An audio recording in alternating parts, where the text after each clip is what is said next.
नमस्कार मित्रों, astro talkies में आप सभी का स्वागत है। अपनी श्रृंखला को आगे बढ़ाते हुए आज हम लोग चलेंगे कन्या राशि और उत्तरा फाल्गुनी नक्षत्र के चौथे चरण पर। अब यहाँ पर देखना क्या कि जो कन्या राशि में उत्तरा फाल्गुनी नक्षत्र अगर कोई है तो कन्या राशि का जो स्वामित्व है वह बुध देव के पास है और उत्तरा फाल्गुनी नक्षत्र का जो चौथा चरण है वह मीन नवमांश में आता है। तो जहाँ बुध की राशि है और नवमांश में वह मीन राशि में जा रहा है, तो कोई भी ग्रह हो, यानी कि यहाँ पर क्या है, बुध जो है वह अगर मीन राशि से होते हैं तो नीचत्व दोष को प्राप्त होते हैं।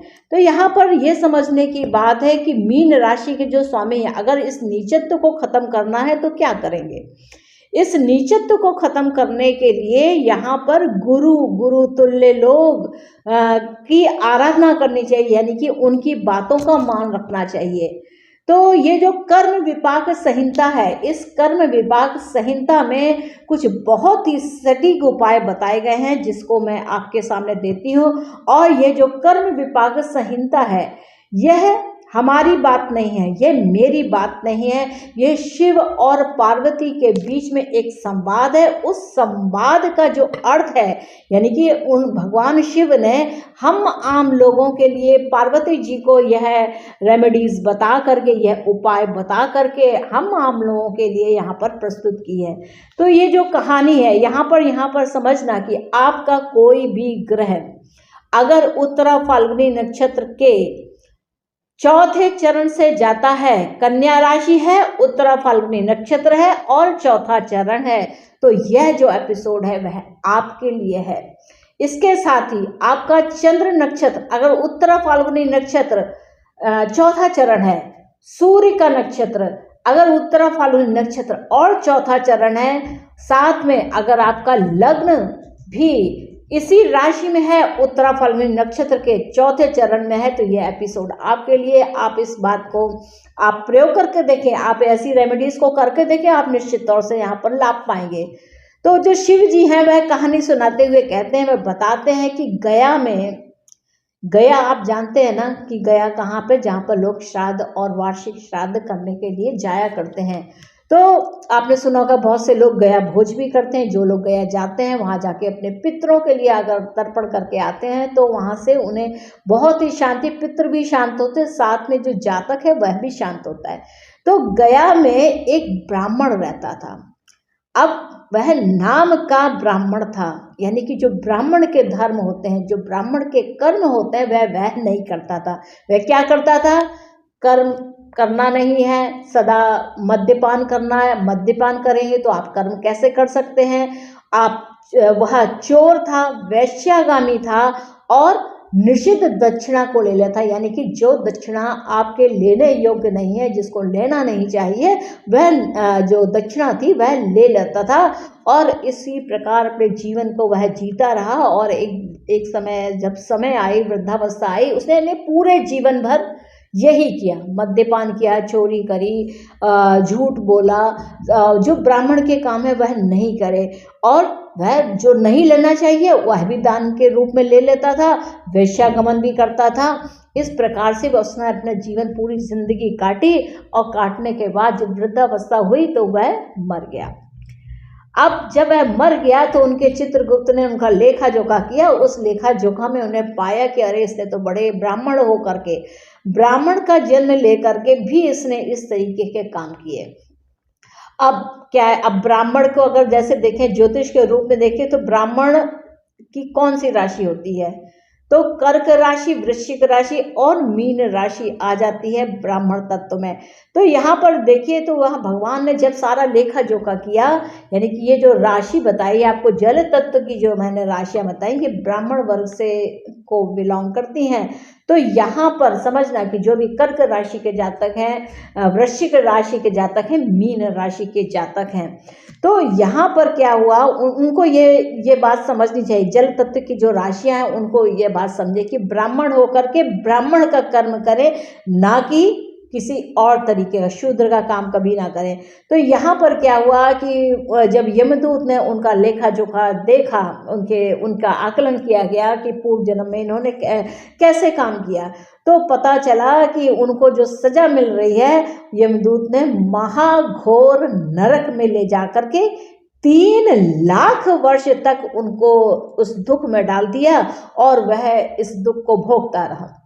इसके बाद क्या हुआ, वह चाणूर कुल में जब उसका दुख, यह जो पीरियड था, यानी कि यह जो 3 लाख वर्ष का जो पीरियड था, जब यह पूर्ण हो गया तो उसे चाणूर कुल में जन्म दिया गया। इसके बाद प्रेत योनि भी प्राप्त हुई। कहते हैं कि जब प्रेत योनि होती है तो गया में भी श्राद्ध करने से उसकी मुक्ति नहीं होती है, यानी कि जब तक वह अपने कर्मों को, अपनी गलती स्वीकार करके भगवान का भजन कीर्तन ना कर ले, तब तक प्रेत योनि से मुक्ति नहीं होती है। और प्रेत योनि से अगर मुक्ति पानी है तो श्रीमद् भागवतम महापुराण का श्रवण 7 दिन करना चाहिए।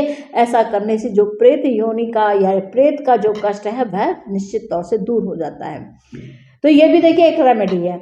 यहाँ पर फिर क्या है, इसके बाद उसे एक बिल्ली की भी योनि प्राप्त करी और वह फाल्गुन तीर्थ में मर गया, यानी कि किसी तीर्थ में, यानी कि जब उसने बिल्ली की योनि प्राप्त करी उसी जीव ने, तो वह फाल्गुन तीर्थ में जाकर के मर गया।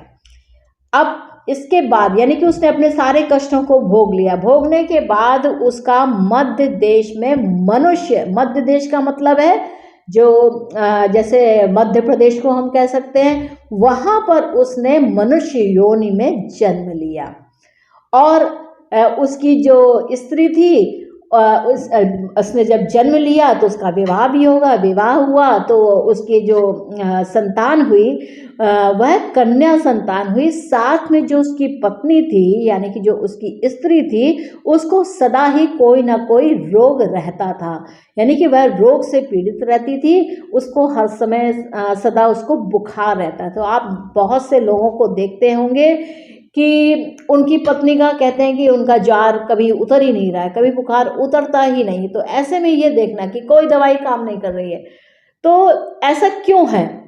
तो इसमें जो ज्योतिष का जो दृष्टिकोण है, उसमें यह दृष्टिकोण है कि आपने इस जन्म ना सही, किसी पूर्व जन्म में ऐसा निश्चित तौर से कुछ पाप कर्म हैं जिसके कारण से आपको इस जन्म में यह दुख प्राप्त है।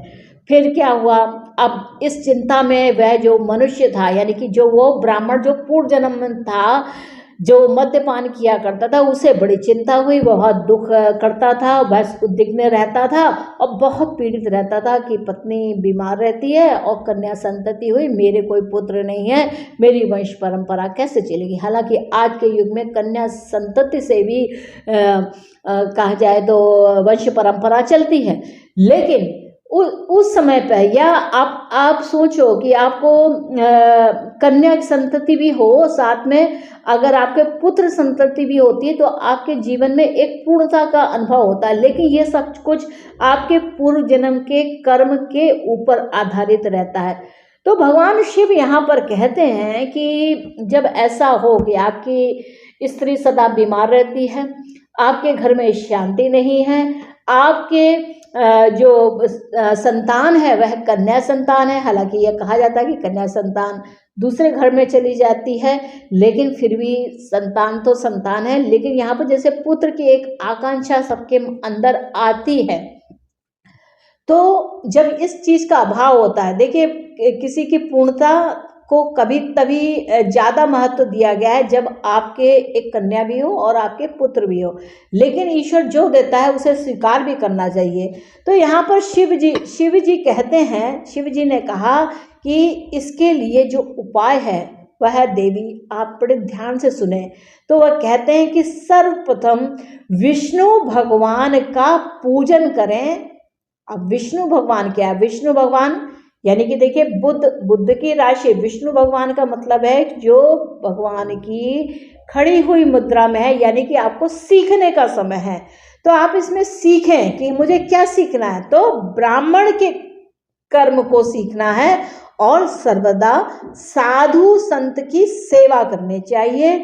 ब्राह्मणों में दृढ़ भक्ति रखें। देखिए, ब्राह्मण धर्म ब्राह्मण कर्म में आप यहाँ पर भक्ति रखें, उसके लिए काम करें और दान भोजन आदि भी श्रद्धा भाव से कराना चाहिए। किसको? ब्राह्मणों को। तो जब आप ऐसे करते हैं तो आपके अंदर भी उस ब्राह्मण तत्व की वृद्धि होती है, यानी कि ब्राह्मणों की सेवा, गुरु की सेवा, विष्णु की सेवा। आपके अगर कोई गुरु नहीं है तो आप एक अपना गुरु बना करके उसकी सेवा कर सकते हैं, तो आपके सभी ब्राह्मण धर्म का यहाँ पर पालन हो जाएगा।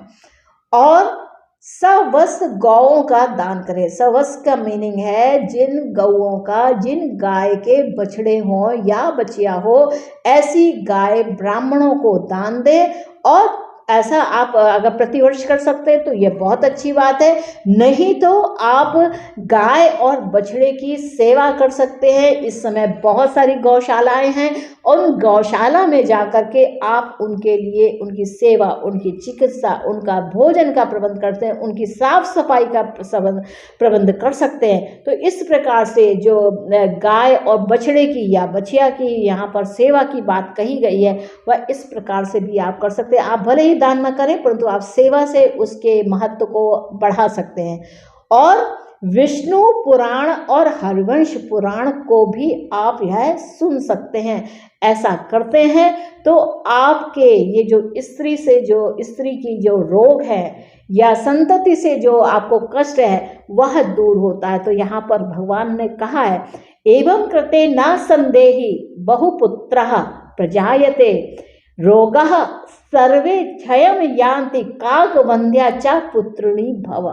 तो यानी कि भगवान ने कहा इस विधि से जो भी कोई कार्य करता है, यानी कि इन रेमेडीज को करता है, तो वह निश्चित तौर से वह स्त्री जो है स्वस्थ होती है, साथ में पुत्र संतान को भी देने में समर्थ होती है। तो यानी कि किसी भी प्रकार का जो रोग है स्त्री से संबंधित, संतान से संबंधित, वह यहाँ पर दूर होता है।